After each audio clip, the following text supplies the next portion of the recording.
मेरे YouTube channel astro Naresh पर आपका स्वागत है। नमस्कार, मैं हूं नरेश कुमार। सबसे पहले उन दर्शकों का शुक्रिया जिन्होंने पेज को सब्सक्राइब किया है और पेज के वीडियो को लाइक कर रहे हैं।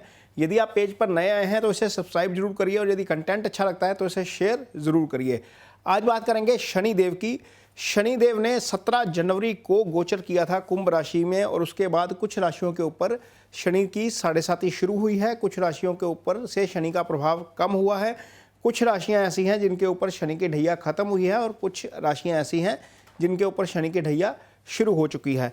लेकिन शनिदेव 17 जनवरी को जैसे ही गोचर हुए उसके कुछ दिन बाद ही 30 जनवरी के आसपास शनि अस्त हो गए और अब 5 मार्च को शनि दोबारा उदय होंगे, यानी कि शनि अब फुल प्रभाव में आ जाएंगे। उसका कारण यह है कि शनिदेव का गोचर 30 साल बाद हो रहा है कुंभ राशि में। शनिदेव की 2 राशियां हैं, एक है मकर राशि और दूसरी है कुंभ राशि। कुंभ राशि शनिदेव की मूल त्रिकोण राशि है। इसको एक एग्जाम्पल के तौर पर समझते हैं, जैसे एक आपका अपना घर है जिसके अंदर आप रहते हैं, लगातार रहते हैं। एक आपने एक अल्टरनेटिव जो है वो घर रखा हुआ है, यानी कि एक वैकल्पिक व्यवस्था की हुई है जहां पर आप कभी कभी चले जाते हैं, लेकिन आपको अपने वाला जो पुराना घर है जिसमें आप लगातार रहते हैं वही प्रिय है। और ये वो प्रिय घर शनिदेव के लिए कुंभ राशि है। ये जो शनि का उदय होना इसलिए भी ज़्यादा अहम है क्योंकि शनि इस गोचर के दौरान, कुंभ राशि में गोचर के दौरान 31 साल बाद शतभिषा नक्षत्र में प्रवेश करेंगे। शनि ने पिछले साल 24 फरवरी को नक्षत्र बदला था और धनिष्ठा नक्षत्र में गए थे। मंगल के नक्षत्र में 18 फरवरी को जो है वो शनिदेव ने गोचर किया था धनिष्ठा नक्षत्र में।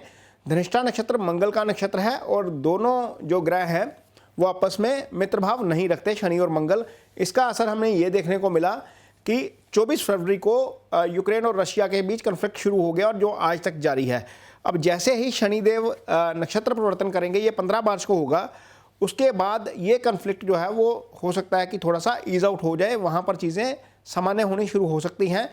क्योंकि जो ज्योतिष में कहा जाता है शनिवत राहु कुजवत केतु, यानी कि जो मंगल हैं वो केतु के असर, केतु जो है वो मंगल का प्रभाव करते हैं, जो राहु हैं वो शनि की तरह असर करते हैं और दोनों प्लैनेट्स की दशा भी लगभग एक जैसी होती है। महादशा की यदि हम बात करते हैं तो ये असर रहेगा कि शनिदेव जब राहु के नक्षत्र में आ जाएंगे तो पूरे प्रभावी हो जाएंगे। पूरे प्रभावी किस रूप में होंगे?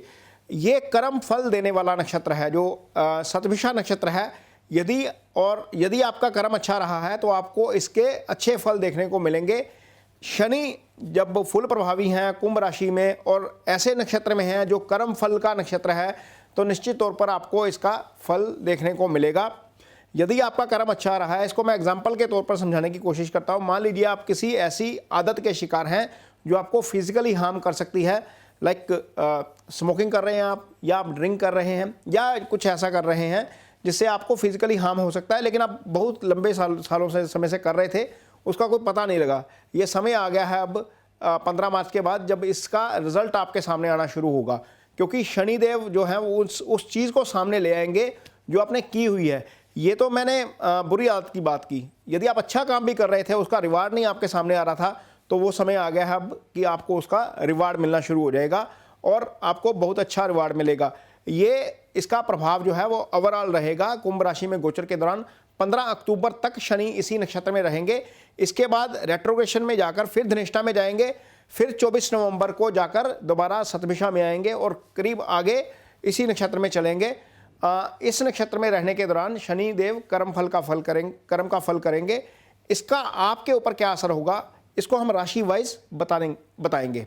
बात करेंगे कन्या राशि के जातकों के लिए, तो कन्या राशि के जातकों के लिए शनि का उदय होना बहुत अच्छे फल लेकर आएगा। सबसे पहले तो ये है क्योंकि कन्या राशि के जातकों के लिए शनि का गोचर 6ठे भाव से हो रहा है और शनि का गोचर 3, 6, 11 में अच्छा होता है। तो ये एक ऐसी राशि है जहां पर शनि का उदय होना आपको निश्चित तौर पर अच्छे फल देगा। अब शनि आपकी कुंडली में पंचम के स्वामी बनते हैं और 6ठे भाव के स्वामी बनते हैं। पंचम भाव जो है वो आपकी कुंडली में संतान का भाव है, इसे सुत भाव बोलते हैं। पंचम भाव इजी गेंस का भाव है। पंचम भाव से हायर एजुकेशन आती है। पंचम भाव से आपका स्टेट ऑफ माइंड आता है। 6ठा भाव आपका रोग, ऋण, शत्रु तीनों का भाव है और शनिदेव इन दोनों भावों के अच्छे फल करेंगे। यानी कि यदि आपका कोई मुकदमा चल रहा है तो हो सकता है कि वहां पर आपको उसमें थोड़ा सा एज मिल जाए। यदि आपका कोई कर्ज लंबा लटका हुआ है तो हो सकता है कि इस अवधि में वो कर्ज जो है वो उतरना शुरू हो जाए।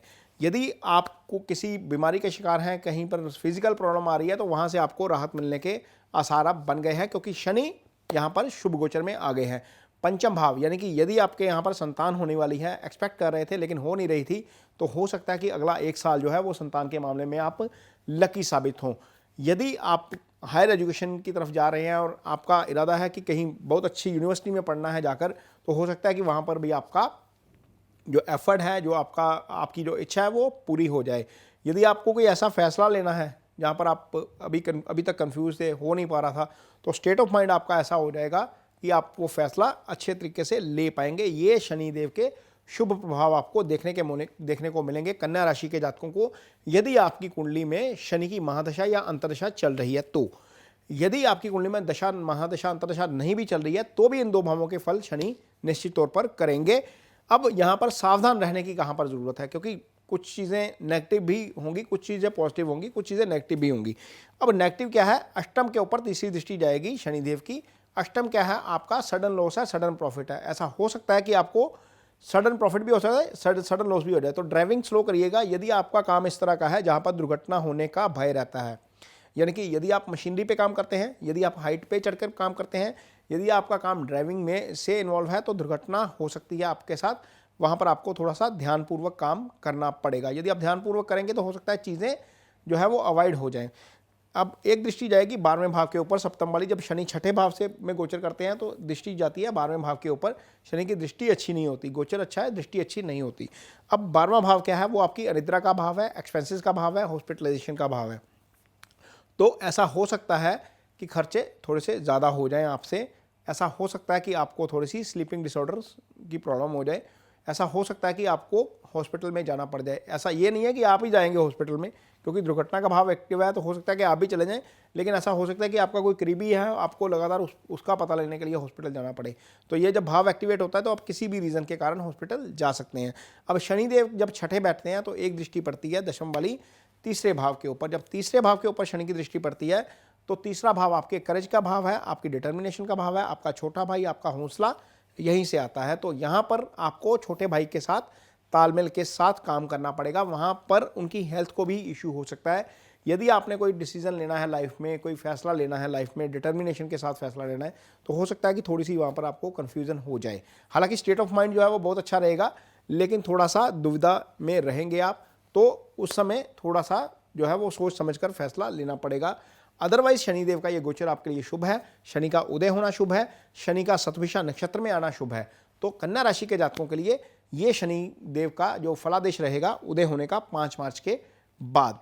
ये वीडियो आपको कैसा लगा, इस पर मुझे कमेंट बॉक्स में अपनी राय ज़रूर दीजिए। यदि ये वीडियो अच्छा लगता है तो इसे शेयर ज़रूर करिए और लाइक ज़रूर करिए। इसके साथ ही मुझे दीजिए इजाज़त। नमस्कार।